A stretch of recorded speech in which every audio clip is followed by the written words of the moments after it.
Hello friends, कैसे हो आप लोग। देखिए आज का हमारा टॉपिक क्या है। आज का हमारा टॉपिक है एनसीएफ 2005।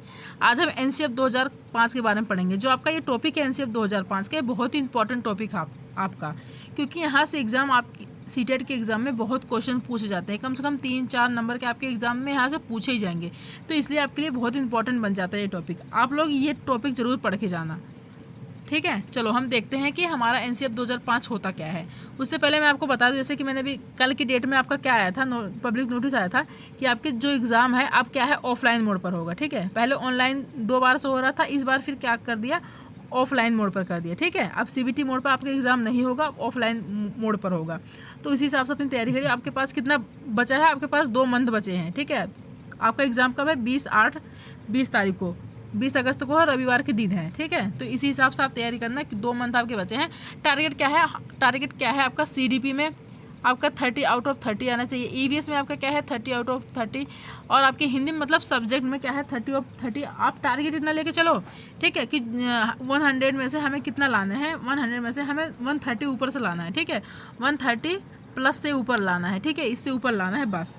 और जैसे जैसे मैं आपको तैयारी करवा रही हूँ, मतलब बिल्कुल अच्छा कंटेंट देती हूँ, और जो क्वेश्चन आपके जो मैं वही आपको क्वेश्चन देती हूँ, प्रीवियस क्वेश्चन जो आपके रिपीटेड क्वेश्चन है जो आपके पूछे जाते हैं, वही मैं आपको क्वेश्चन भी देती हूँ। ऐसा नहीं है कि मैं और भी देती हूँ, बस वही क्वेश्चन देती हूँ। तो जैसे जैसे मैं बताऊँगी, जैसे जैसे मैं करवा रही हूँ, ऐसे अगर आप इतना कर ली ना, आपके लिए मैं लिख के दे दूँ, आपके 130 प्लस आ जाएंगे नंबर, ठीक है।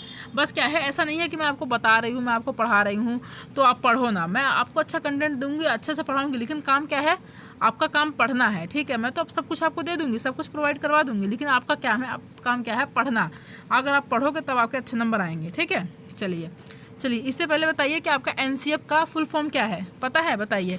देखिए एनसीएफ का आपका फुल फॉर्म है नेशनल करिकुलम फ्रेमवर्क, ठीक है। मैं यहाँ लिख देती हूँ, एक मिनट। देखिए क्या है, नेशनल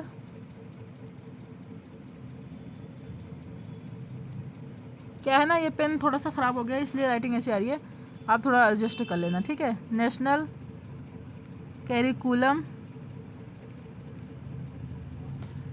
फ्रेमवर्क, ठीक है।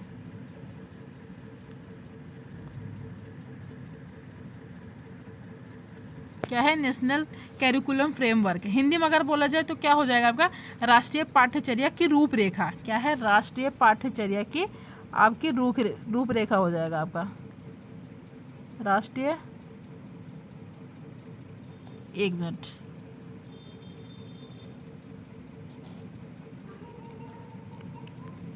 राष्ट्रीय पाठ्यचर्या की रूपरेखा। ये जो पेन है ना, ये बहुत ही ज़्यादा ख़राब हो चुका है, इसलिए बिल्कुल राइटिंग देखना कैसे आ रही है, ठीक है। तो इसका फुल फॉर्म क्या है आपका, नेशनल करिकुलम फ्रेमवर्क, राष्ट्रीय पाठ्यचर्या की रूपरेखा, एनसीएफ 2005 का, ठीक है। चलो देखो, इसमें आपका ये बताओ एनसीएफ 2005 है क्या, इसका मतलब मीनिंग समझो आप। इसका मतलब है क्या, राष्ट्रीय 2000 एनसीएफ जो आपका 2005 है, इसमें बताया क्या गया है, इसमें हो क्या सकता है, बताइए। देखो इसका मतलब क्या है, जो आपका एनसीएफ 2005 बनाया गया है, मतलब ये एक क्या है, एक दस्तावेज है। इसको हम क्या कह सकते हैं, ये एक दस्तावेज है। मतलब कि क्या है, जो स्कूल में जो बच्चों की समस्याएं हैं, ठीक है, बच्चों की क्या समस्याएं हैं विद्यालय में शिक्षा को लेकर, क्या है, जो शिक्षा को लेकर जो समस्याएं हैं वो इसमें क्या है, इस दस्तावेज में दर्ज किया जाता है, ठीक है। इसलिए इसको बनाया गया है ताकि जो बच्चे की स्कूल की जो भी समस्याएं हैं, कोई से भी XYZ कोई से भी समस्या ले लो, उसमें इसमें दर्ज किया जाए, ठीक है। इसलिए यह एक दस्तावेज है, इसको हम क्या कह सकते हैं, एक दस्तावेज है जो बच्चों की समस्याओं को क्या है, हल करता है, ठीक है। इसलिए आपका ये 2000 एनसीएफ 2005 आपका बनाया गया है, ठीक है। चलिए हम देखते हैं आज एनसीएफ 2005 का पहला सिद्धांत देखते हैं। देखो सिद्धांत क्या है, पहला हमारा है, देखिए पहला हमारा है ज्ञान को स्कूल के बाहरी जीवन से जोड़ा जाए। क्या है, जो आपका ज्ञान है, बच्चों का जो ज्ञान है उसको क्या किया जाए, स्कूल के बाहरी जीवन से जोड़ा जाए। जैसे देखो, ज्ञान को केवल स्कूली ज्ञान तक सीमित नहीं रखा जाए। सही बात है, जो बच्चों का ज्ञान है, जो कोई सा भी ज्ञान है, तो उनको क्या है, स्कूली ज्ञान तक सीमित नहीं रखा जाना चाहिए। मतलब उनको ज़रूर नहीं, ये नहीं है कि उनको सिर्फ स्कूल में ही पढ़ाओ, उनको बाहर का जो इन्वायरमेंट है, जो वातावरण है, उनसे ना पढ़ाओ। स्कूल के बाहर के वातावरण से के ज्ञान से क्या है आपका जोड़ा जाए, ठीक है, मतलब दोनों को इंटरेक्ट करके पढ़ाया जाए, ठीक है। जब दोनों को इंटरेक्ट करके पढ़ाया जाएगा तो जो बच्चों का ज्ञान है वो ज़्यादा से ज़्यादा बढ़ेगा, ठीक है, उनकी रुचि और बढ़ेगी। वो जब उनको स्कूल के साथ अगर आप कोई बच्चे को ले लो, ठीक है, अगर बच्चा है उसको बस स्कूल में पढ़ा रहे हो, कहीं घुमाने नहीं ले जा रहे हो, ठीक है, वातावरण इधर उधर की चीज़ें से पिकनिक, आपको पता है ना पिकनिक, अब तो पिकनिक ले जाते हैं बच्चों को, सब कुछ होता है ना, प्रोवाइड करवाते हैं। तो यही है कि क्या है, बच्चों को स्कूल के साथ साथ बाहरी वातावरण से भी जोड़ा जाए, जिससे बच्चे क्या है उनका मन लगा रहे, उनको रुचि मिले, ठीक है, इन सब पढ़ने में। तो इसलिए इसको कहा गया है कि ज्ञान को स्कूल के बाहरी जीवन से जोड़ा जाए, ठीक है। सेकेंड है, पढ़ाई को रटन प्रणाली से मुक्त किया जाए, ठीक है। जो पढ़ाई है उसको रटने से, पहले क्या होता था, पहले आपको पता है कि क्या है, रटवा देते थे चीज़ों को, ठीक है। टीचर क्या है कि हाँ तुम्हें याद करके आना है, मतलब याद। बच्चा क्या है उसको डर लगा रहता था कि हमें टीचर कहीं मारे ना, बस उसको एक पेज, मतलब वो वाला क्वेश्चन इतने रटने हैं, मतलब रटने हैं बस। तो लेकिन क्या है, अब इसको मुक्त किया जाए, अब रटना नहीं, अब अंडरस्टैंडिंग पर क्या है, जो क्वेश्चन हो कोई सब कुछ भी चीज़ हो, क्या हो, अंडरस्टैंडिंग हो, मतलब समझ के आधार पर हो, ठीक है। देखो, राष्ट्रीय पाठ्यचर्या रूपरेखा 2005 का यह सिद्धांत है, बच्चों की पढ़ाई को रटन प्रणाली से दूर रखना है। बच्चों को रटने के लिए प्रोत्साहित नहीं करना चाहिए, ठीक है, रटने के लिए प्रोत्साहित नहीं करना चाहिए। समझने के लिए बच्चों को उत्सुक किया जाए, मतलब बच्चा जो है वो रटे ना, क्या है, समझे क्या चीज़ें क्या है क्या नहीं, उसको समझ के पढ़ेगा, तब क्या है बच्चा ज़्यादा पढ़ पाएगा। बच्चों को करके सीखने पर, क्या है, करके सीखने, लर्निंग बाय डूइंग बोल सकते हैं, क्या है, लर्निंग बाय डूइंग, मतलब करके सीखने पर बल दिया जाए। जैसे बच्चों को प्रोजेक्ट कार्य करने के लिए प्रोत्साहित किया। अगर बच्चे ज़्यादा से ज़्यादा प्रोजेक्ट कार्य करेंगे तो क्या है, उनको ज़्यादा से ज़्यादा उन्हें प्रोत्साहन मिलेगा, ठीक है, खुद करके सीखेंगे। कोई अगर हमें ज़्यादा उन्हें सिखाना है, मतलब अच्छे से करके सीखने में, तो उन्हें हमें क्या है, प्रोजेक्ट दे देना चाहिए, तुम इस प्रोजेक्ट पे काम करो और इसे हमें दिखाओ, तो मतलब वो बच्चा उसमें प्रोजेक्ट भी बनाएगा, खुद करके सीखेगा, क्या है, नई नई चीज़ों को भी सीखेगा। तो क्या होगा, तो वो रटेगा नहीं, क्या है, समझ के आधार पर करेगा। तो इसको क्या है, इसलिए इसे कहा गया है। अगला हमारा है, पाठ्यचर्या पाठ्यक्रम केंद्रित ना हो। क्या है, पाठ्यचर्या जो है हमारी वो पाठ्यक्रम केंद्रित ना हो। देखो, पाठ्यचर्या पाठ्यक्रम केंद्रित नहीं होना चाहिए और ना ही शिक्षक केंद्रित होना चाहिए। सही बात है कि जो आपका पाठ्यचर्या है वो पाठ्यक्रम केंद्रित ना हो, ठीक है, क्या, और ना ही शिक्षक केंद्रित हो। पाठ्यचर्या बाल केंद्रित होना चाहिए। क्या है, आपका जो पाठ्यचर्या है वो बाल केंद्रित होना चाहिए, ना आपके, अगर देखो ये आपके एग्जाम में कई बार क्वेश्चन पूछा गया है। अभी जो आपके एग्जाम खत्म हुए तभी पूछा गया था। तो आपका जो पाठ्यचर्या है वो पाठ्यक्रम ना हो, ना शिक्षक केंद्रित हो, बस क्या हो, आपका बाल केंद्रित होना चाहिए बस, ठीक है। पाठ्यचर्या बच्चों के अनुसार होना चाहिए। क्या है, अगर बाल केंद्रित होगा तो क्या है, बच्चों ज़्यादा सीख पाएंगे। पाठ्यचर्या बच्चों के अनुसार होना चाहिए, जो बच्चे पढ़ने में रुचि रखते हैं। अगर बच्चे के अनुसार होगा, बच्चों को क्या पढ़ना है, मतलब उनको किस चीज़ में पढ़ने की रुचि लग रही है, उसी के हिसाब से होगा, तभी बच्चे पढ़ पाएंगे। अगर जैसे शिक्षक के आधार पर होगा, ठीक है, शिक्षक मतलब जो शिक्षक को पसंद हो, जो उनको पसंद हो, उनके आधार पर होगा, तो बच्चों को ज़रा पसंद नहीं आएगा, ठीक है। जिस विषय के बारे में बच्चे पढ़ना चाहते हैं, मतलब बच्चे किस विषय के बारे में पढ़ना चाहते हैं, उसी के बारे में होना चाहिए आपका पाठ्यक्रम, उसी के बेस पे बच्चों को पढ़ाना चाहिए। इससे क्या है, बच्चे जल्दी सीखेंगे, ठीक है, और पढ़ने के लिए क्या है, उत्सुक होंगे।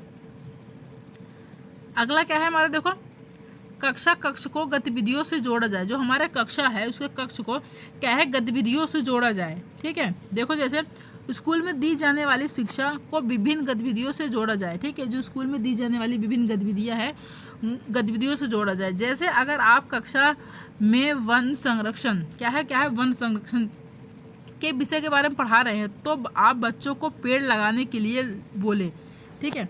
हम बच्चों को क्या है, अगर ज़्यादा से ज़्यादा गतिविधियों में कुछ जोड़ेंगे तो बच्चे क्या है, ज़्यादा से ज़्यादा सीखेगा। अगर हम बच्चे को क्या है, कुछ पढ़ा रहे हैं, ठीक है, हम उसको पढ़ा रहे हैं, कोई से टॉपिक हम बता रहे हैं वन संरक्षण के बारे में, उसको पढ़ा रहे हैं, तो उसके विषय में बारे में पढ़ा रहे हैं। अगर हम बच्चों से ये कहेंगे वन संरक्षण मतलब हमें जो हमारे वन है उनको नहीं काटना चाहिए, उनकी रक्षा कैसे करनी चाहिए, उनको कैसे बचाना चाहिए, तो हमें क्या करना है, उनको बोलना है बच्चों एक पेड़ लगाओ, ठीक है। अगर पेड़ बच्चा लगाएंगे तो बच्चा उसको क्या है, उसका जब पेड़ लगाएगा तो क्या है, ज़्यादा से ज़्यादा सीखेगा जब पेड़ लगाएगा।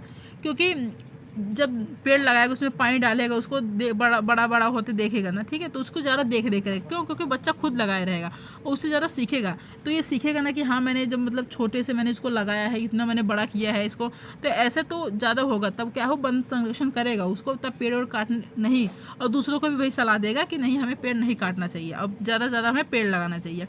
बच्चा स्वयं पेड़ लगाएगा तो वह पेड़ में प्रतिदिन पानी डालेगा। देखो भैया ना, क्या है, पेड़ में प्रतिदिन पानी डालेगा, उस पेड़ का संरक्षण करेगा। ठीक है, प्रतिदिन पानी डालता रहेगा, उस पेड़ को संरक्षण करता रहेगा। इससे बच्चा पेड़ के संरक्षण के बारे में अच्छे से समझ पाएगा। ठीक है, इससे क्या होगा, बच्चा पेड़ के बारे में अच्छे से समझ पाएगा। इसलिए क्या करना चाहिए, कक्षा कक्ष को गतिविधियों से जोड़ा जाना चाहिए। अगला हमारा है राष्ट्रीय मूल्यों के प्रति आस्थावान विद्यार्थी तैयार किए जाए। क्या है, राष्ट्रीय मूल्यों के प्रति जो है आपके आस्थावान विद्यार्थी तैयार किए। देखो जैसे बच्चों में नैतिकता का विकास किया जाए। ठीक है, बच्चों में क्या है, मोरल डेवलपमेंट का विकास किया जाना चाहिए। ठीक है, नैतिकता का विकास क्या है, जब बच्चों में मोरल डेवलपमेंट रहेगा तो बच्चे ज़्यादा सीखेंगे।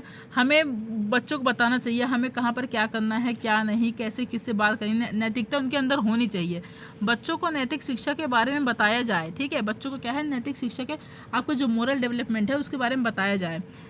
राष्ट्रीय मूल्यों के बारे में कक्षा में बताया जाए। ठीक है, हमारे राष्ट्रीय के मूल्य क्या है उसके बारे में हमें कक्षा में क्या है बताया जाना चाहिए, बच्चों को समझाया जाना चाहिए। तो इसलिए कि हमें क्या है, आस्थावान विद्यार्थी तैयार करने चाहिए। ठीक है, तो आपके वो सिद्धांत हो गए। अब देखो, अब क्या आ गया आपका एनसीएफ 2005 के प्रमुख सुझाव। ठीक है, अब आपके क्या सुझाव है वो हम देखते हैं। अभी हमने सिद्धांत देखा, अब हम सुझाव देखेंगे।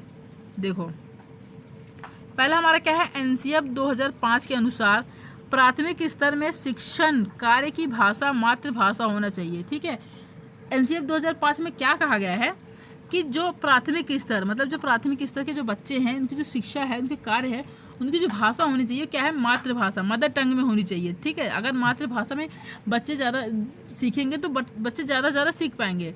उनकी मातृभाषा में, उनकी क्षेत्रीय भाषा में होना चाहिए। ठीक है, अभिभावकों को समझाया जाए कि बच्चों को छोटी उम्र में निपुण बनाने की इच्छा ना रखें। ठीक है, अभिभावक मतलब जो उनके पेरेंट्स हैं उनको समझाया जाए कि बच्चों को छोटी उम्र में निपुण ना बनाएं, क्योंकि बच्चा उम्र के साथ ही निपुण हो सकता है। क्योंकि अगर जो छोटा बच्चा है, अगर आप उसे कहने लगो क्या कहते हैं, तुम छोटे हो, अभी से नहीं पढ़ रहे हो, कि क्या है छोटे से इस पर जोर डालना, ठीक है, सोचने लगते हैं कि हाँ अभी से निपुण नहीं, वो अपने उम्र के साथ क्या है, अपने उम्र के साथ निपुण होता है। ठीक है, इसलिए उम्र से पहले उसको ना निपुण बनाने की कोशिश ना करें, उम्र के साथ क्या है बच्चा निपुण हो सकता है। ठीक है, मोटी किताबें शिक्षा प्रणाली की असफलता का प्रतीक है। ठीक है, जो आपकी मोटी किताबें, ऐसा नहीं है कि हम बच्चों को क्या है मोटी मोटी किताबें ला के दे दे, वो बहुत बच्चा पढ़े, नहीं, ये आपकी गलत बात है। बच्चों को इतनी मोटी किताबें नहीं, बस पतली किताबें दो, और अच्छी ऐसी किताबें हो, पतली हो, बस उसमें क्या हो, जो चीज़ें लिखी हो जो बच्चों को रुचि लगे पढ़ने में, ऐसी किताबें होनी चाहिए। विद्यार्थियों को दी जाने वाली शिक्षा में शिक्षण सूत्र जैसे ज्ञात से अज्ञात की ओर। ठीक है, क्या है, बच्चों को पहले ज्ञात चीज़ सिखाओ। ठीक है, पहले ज्ञात से फिर अज्ञात की ओर ले जाओ, फिर मूर्त से अमूर्त का प्रयोग करना सिखाओ। ठीक है, बच्चों को पुस्तकालय में स्वयं पुस्तक चुनने का अवसर दे। ठीक है, जब बच्चे पुस्तकालय में हैं तो उन्हें खुद चुनने का, उन्हें कौन सी बुक पढ़नी है, कौन सी बुक पढ़ने में उन्हें इंटरेस्ट है, उन्हें खुद अवसर दो कि तुम अपने मर्जी से बुक चुन सकते हो, तुम्हें क्या पढ़ना है क्या नहीं, तुम खुद चुन लो। ठीक है, ये उन्हें अवसर देना चाहिए। सजा व पुरस्कार की भावना को सीमित रूप से प्रयोग किया जाए। ठीक है, जो आपकी सजा है, बच्चों को सजा दंड उनको नहीं देना है। ठीक है, इससे क्या है, उनको सीमित रखना है बच्चों को। एनसीएफ 2005 बिना बोझ के शिक्षा पर जोर देता है। क्या है, एनसीएफ 2005 जो है आपका किस पे जोर देता है, बिना बोझ के शिक्षा, मतलब जो शिक्षा है वो बिना बोझ की होनी चाहिए, बच्चों पे कोई बोझ नहीं होनी चाहिए शिक्षा का, बिना बोझ की शिक्षा होनी चाहिए। ठीक है, अगला देखो, सांस्कृतिक कार्यक्रमों में मनोरंजन के स्थान पर सौंदर्य बौद्ध को बढ़ावा दे। ठीक है, सांस्कृतिक कार्यक्रम में क्या हो, मनोरंजन के स्थान पर क्या हो, सौंदर्य बोध को बढ़ावा देना चाहिए। ठीक है, शिक्षण अधिगम में मातृभाषा का प्रयोग करें। ठीक है, जब आपका शिक्षण अधिगम जो आप बच्चों को सिखा रहे हैं, जब आप पढ़ा रहे हैं, तो उनमें क्या करें, ज़्यादा से ज़्यादा आपका मातृभाषा प्रयोग करें। जब मातृभाषा प्रयोग करेंगे तो बच्चे क्या है, ज़्यादा सीखेंगे। ठीक है, और उन्हें अच्छे समझ में भी आएगा। किसी भी प्रकार की सूचना को ज्ञान मानने से बचे। ठीक है, किसी भी प्रकार की सूचना को ज्ञान मानने से बचना चाहिए। अगला हमारा है सह शैक्षिक गतिविधियों में विद्यार्थी के अभिभावकों को शामिल किया जाए, इससे अभिभावक को बच्चे के ज्ञान के बारे में जानकारी मिलेगी। ठीक है, जो आपके सह शैक्षिक गतिविधियाँ होती हैं उनमें क्या होना चाहिए, जो विद्यार्थियों के पेरेंट्स है, जो उनके माता पिता हैं, उनको क्या है इसमें शामिल किया जाना चाहिए। जब इसमें शामिल करेंगे तो क्या है, इसके ज्ञान के बारे में उनके पेरेंट्स को भी क्या है जानकारी मिलेगी। ठीक है, कक्षा कक्ष बाल केंद्रित हो, जो आपकी कक्षा कक्ष हो वो बाल केंद्रित होना चाहिए। ठीक है, आपका ये बाल केंद्रित आपका पॉजिटिव वर्ड है, जहाँ पर भी आपको सिर्फ जहाँ आपको देखने को मिले कि क्या है आपका ये शिक्षक केंद्रित होना चाहिए, या फिर क्या कहते हैं वो होना चाहिए पाठ्यक्रम आधारित होना चाहिए, तो वहाँ पर आपको देखते ही गलती काट देना है। जहाँ पर भी आपको देखने को मिले बाल केंद्रित होना चाहिए तो वही आपका सही हो जाएगा। बालकों के चहुमुखी विकास पर आधारित पाठ्यक्रम हो, क्या है, बालकों के चहुमुखी विकास पर आधारित पाठ्यक्रम हो। समावेशी शिक्षा पर बल दिया जाए, क्या है, जो आपकी समावेशी शिक्षा है। ठीक है, आप किस शिक्षा पर बल दिया जाए, समावेशी शिक्षा पर आपका बल दिया जाना चाहिए। विशिष्ट बालक और सामान्य बालक दोनों को एक साथ समावेशी कक्षा में पढ़ाया जाए। जो आपके विशिष्ट बालक है, जो आपके सामान्य बालक है, जो आपके मतलब जो आपके इंटेलिजेंट बच्चे हैं, जो आपके मतलब कम इंटेलिजेंट बच्चे, जो नॉर्मल बच्चे हैं, जो होशियार बच्चे हैं, दोनों को क्या है एक साथ पढ़ाना चाहिए।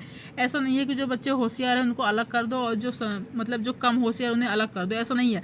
उनको अगर क्या है जो होशियार बच्चे हैं और जो वो है दोनों के एक साथ करोगे तो ज़्यादा सीखेंगे, इसलिए दोनों के एक साथ करना चाहिए। कभी भी उनको भेदभाव नहीं करना चाहिए कि हाँ ये कम मतलब इनको ज़्यादा नहीं आता इनको अलग कर दो, उनको अलग कर दो, नहीं, दोनों को, विशिष्ट और सामान्य बच्चों को, कमज़ोर और तेज बच्चों को, दोनों को एक साथ करके समावेशी कक्षा में पढ़ाना चाहिए, अलग नहीं करना चाहिए। ठीक है, तो आपके ये सुझाव थे। अब देखो उद्देश्य क्या है, एनसीएफ 2005 के उद्देश्य आपके क्या है, एक मिनट देखिए।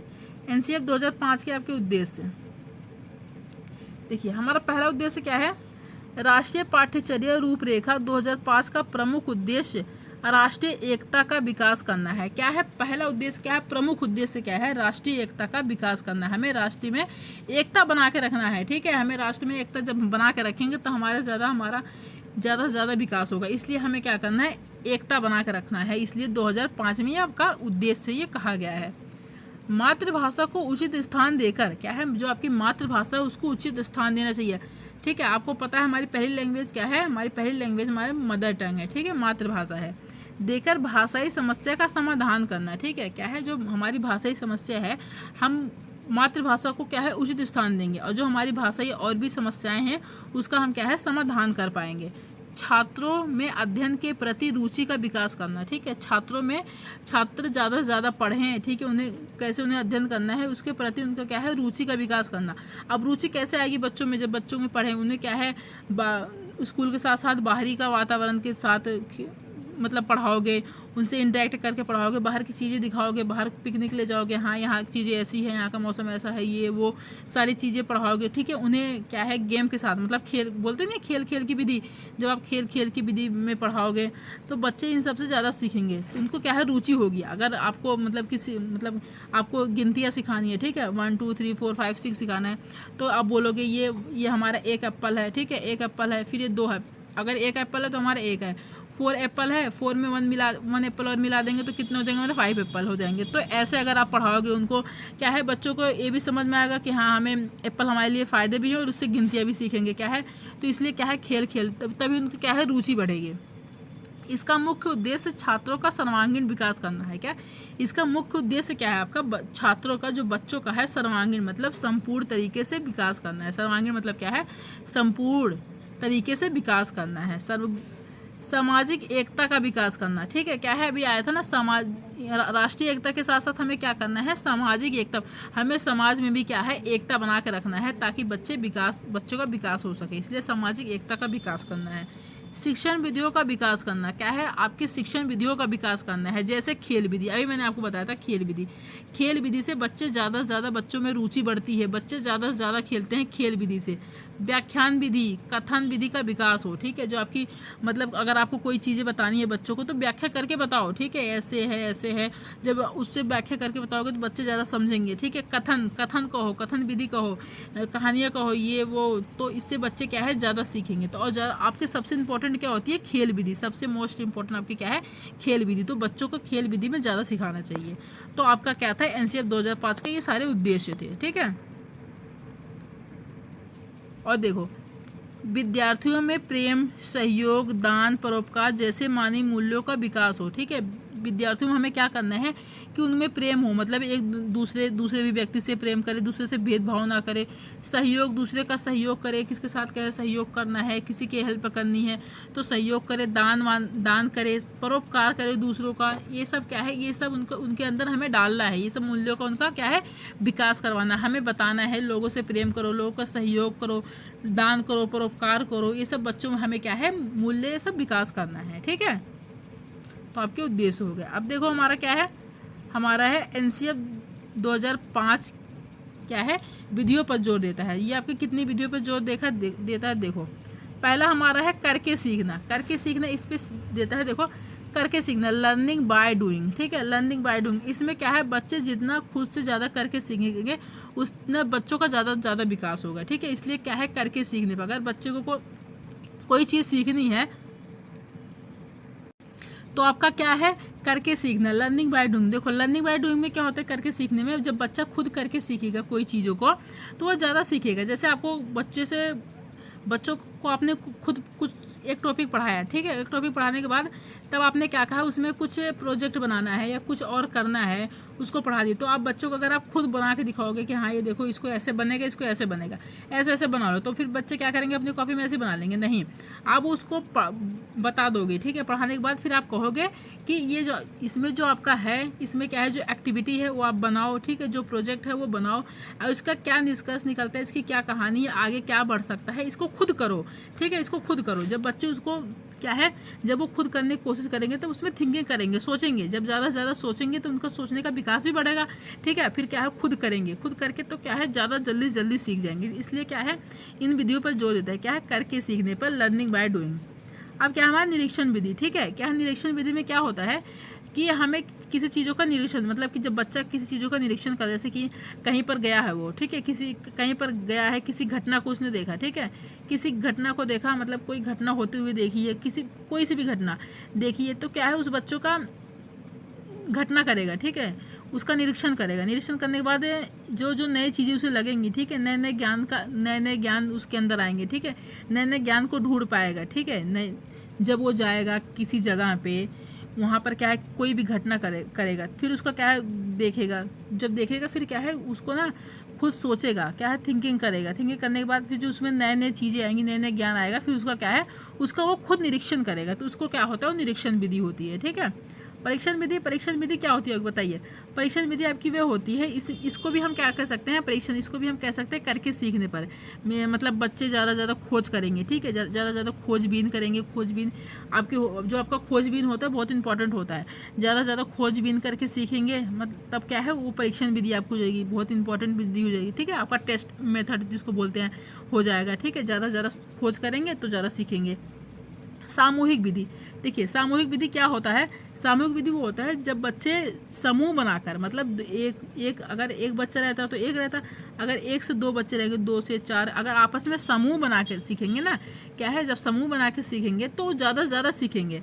समूह में अगर कोई एक टॉपिक है, ठीक है, कोई एक टॉपिक है, क्योंकि समूह में ऐसा होता है, अगर आप 5 लोगों का समूह है, ठीक है, आप 5 लोगों का समूह है, अब किसी के कैसे विचार है, कोई कैसा सोच रहा है, किसी कैसी थिंकिंग है, मतलब अलग अलग है। एक के अंदर मतलब कोई एक पॉइंट आएगा, दूसरे 2 पॉइंट आएगा, तीसरे 3 पॉइंट, चौथे 4 पॉइंट, ऐसे पाँचों के ऐसे कई सारे बहुत सारे पॉइंट आ जाएंगे। ठीक है, जब इन सारे को बहुत सारे पॉइंट आएगा तो सारा मिलाएंगे तो ये वाला पॉइंट जो है, जो इसका पॉइंट रहेगा ये जानेगा, इसका पॉइंट ये जानेगा, इसका पॉइंट है, मतलब एक दूसरे का पॉइंट आपस में जान जाएंगे। ठीक है ना, कोई क्या तो उनको ज़्यादा हो जाएगा। अगर कोई एक बच्चा अपने आप खुद कर रहा है, खुद सीख रहा है, जब वो खुद सीखेगा, मतलब खुद ही पढ़े जा रहा है, तो उसके 2-4 पॉइंट उसके मन में आएंगे कि बस इतना ही हो जाएगा, बस उतना ही बता देगा। ठीक है, लेकिन जब सबके साथ सीखेगा, सबके साथ समूह में रहेगा, आपको भी पता है जब कि सबकी अलग अलग सोच होती है, सब क्या सोचते हैं, किसी के माइंड में क्या सोच रहा, क्या थिंकिंग आ रही है, क्या नहीं, तो ज़्यादा सीखेंगे। ठीक है, इसलिए हमें क्या है सामूहिक विधि, मतलब समूह बना के सीखना चाहिए। मिश्रित विधि, देखो मिश्रित विधि क्या होता है, इसमें जब मिश्रित विधि में क्या हो मिक्स क्या होता है कि जब 2 या 2 से अधिक विधि हो, मतलब कि 2 विधियाँ हो, 3 विधियाँ, 4, मतलब ज़्यादा विधियों को क्या है शामिल किया जाए इसमें। ठीक है, मिलाकर सीखा जाए। ठीक है, मिश्रित विधि में क्या होता है, इसमें और भी विधियों को मिलाया जाए, सामूहिक विधि, परीक्षण विधि, निरीक्षण विधि करके सीखना, इन सबका मिश्रित विधियों का मतलब सब कुछ मिला के सीखना है। ठीक है, मिश्रित विधि आपको मतलब है सब कुछ मिला के सीखना, तो इसको क्या कह सकते हैं, आपको मिश्रित विधि कह सकते हैं। तो ठीक है, तो आपका ये क्या था, 5 विधियों के पर एनसीईआरटी आपके 5 विधियों पर ज़्यादा जोर देता है। ठीक है, करके सीखना, निरीक्षण, परीक्षण, सामूहिक, मिश्रित, इन सब पे था। ठीक है, तो आपका जो एनसीईआरटी था, एनसीईआरटी 2005 इतना था, इतना ही आपके एग्जाम में यहीं से पूछ जाएगा बस, और ज़्यादा आपको और पढ़ने की ज़रूरत नहीं है, बस एनसीईआरटी इतना ही पढ़ लेना, बस इतना ही पूछा जाएगा। चलिए, अब इससे मैं इससे रिलेटेड मैं आपको लिए क्वेश्चन भी ले आऊँगी PYQ के, जो आपके एग्ज़ाम में जो कई बार पूछे गए हैं ना, रिपीटेड जो क्वेश्चन है वो मैं आपके लिए लेके आऊँगी, जल्द ही लेके आऊँगी। चलिए, अगर वीडियो पसंद आई हो तो लाइक कर देना, सब्सक्राइब कर देना और शेयर कर देना। Thank you.